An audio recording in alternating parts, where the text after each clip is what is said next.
Pourquoi est-ce que Binance retire des crypto-monnaies de son exchange? Bienvenue sur Cryptonit, c'est ce que nous allons voir aujourd'hui. Vous êtes moins de 10% des personnes qui regardent nos vidéos être abonnés à notre chaîne YouTube. Abonnez-vous, ça permet vraiment de soutenir notre média. Merci beaucoup. Ce n'est pas la première fois cette année que Binance déliste certaines crypto-monnaies pour des raisons plus ou moins importantes. En tout cas, ce n'est pas dit directement, et ce n'est même pas communiqué au projet. Si vous suivez les vidéos, vous savez que cette annonce me touche personnellement, puisque je suis concerné avec le Polkastarter Pulse, juste ici, qui représente quand même 5% de mon portefeuille, et le 8 juillet, Binance a annoncé son retrait. Après de nombreuses années sur Binance, Polkastarter a été ajouté en 2021 au moment du bull run, assez classique. Et donc les raisons qui ont été partagées, c'est une absence un petit peu de l'équipe du projet, le niveau et la qualité du développement, le volume de trading et la liquidité sur les marchés, la stabilité du réseau, du smart contract, comment ils se protègent avec les différentes attaques sur les réseaux, la communication aussi au niveau public, que ce soit sur les réseaux sociaux du projet tout simplement. Pareil, ils font de temps à autre des demandes du côté de Binance et ils voient si le projet répond assez rapidement. S'ils se rendent compte qu'il y a de la fraude, des choses qui ne sont pas éthiques, ils s'adaptent aussi aux nouvelles réglementations. On l'a vu dans notre ancienne vidéo sur Mika avec l'USDT et maintenant c'est l'USDC qu'il faut utiliser et ils font ça dans le but de contribuer à un écosystème crypto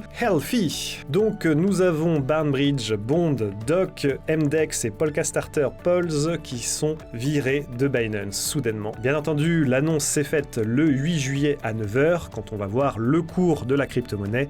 Que s'est-il passé ici à 8h30 et à 9h, pouf, on passe de 0,38 centimes pour le Polkastarter à 0,31 derrière, on perd quasiment 10 centimes. Et bien sûr, la chute continue avec l'annonce et on descend jusqu'à 0,28 centimes. Bon, aujourd'hui, il est un petit peu remonté, mais ce type d'annonce est très importante et va jouer directement sur le cours des crypto-monnaies. Si on regarde aussi du côté du DOC, pareil, à 9h, on passe de 1 centime à quasiment la moitié en quelques heures. Un divisé par 2, soudainement, juste avec un article de blog. Pareil pour MDEX, ici on peut voir la chute assez violente. Il y en a qui ont pris beaucoup plus cher que Polkastarter ici, passé de 0,035 à 0,02. Du côté de Barnbridge, ici, alors il n'y a pas vraiment de date exacte. Ici à 9h du matin, on était juste ici. Donc là, il y a une jolie chute de 1,8 à 1,5 et c'est bien retombé à 1,2 derrière et là ça remonte un petit peu. Tout ça pour vous dire qu'il faut être vraiment vigilant. Dès qu'il y a une annonce comme ça, il y a tout qui chute soudainement d'un coup en un quart d'heure. Les gens sont très vigilants. Pour vous, ce sera quasiment impossible de le prévoir. Alors est-ce qu'il faut sortir à ce moment-là? Tout dépend de la crypto que vous possédez, mais moi je vais parler de Polkastarter ici puisque c'est un projet que je connais. Le principe de Polkastarter, c'est de proposer des IDO, donc des levées de fonds de manière décentralisée. Le projet est très actif en ce moment. Il y a actuellement des IDO. Si on se rend sur le site, ici on peut voir qu'il y en a une qui est en cours avec une Allow List Open. Il y en a d'autres projets qui sont ready. Et ce qui est étonnant, c'est que Binance a accepté Polkastarter quand le projet a complètement explosé ici. Donc il y avait des IDO durant 2021 et jusqu'à début 2022. Ils se sont rendus compte qu'avec le marché baissier, les IDO n'étaient pas du tout rentables pour les investisseurs. C'est-à-dire qu'on participait à une levée de fonds et qu'ensuite on n'était pas rentable avec la sortie du projet. Alors que l'objectif quand même c'est d'être rentable quand on vient apporter la liquidité avant que le projet soit lancé. Alors depuis 2022 jusqu'à fin d'année 2023, il n'y a pas eu d'IDO. Il y a eu un moment ultra calme, il ne s'est rien passé, pas d'IDO.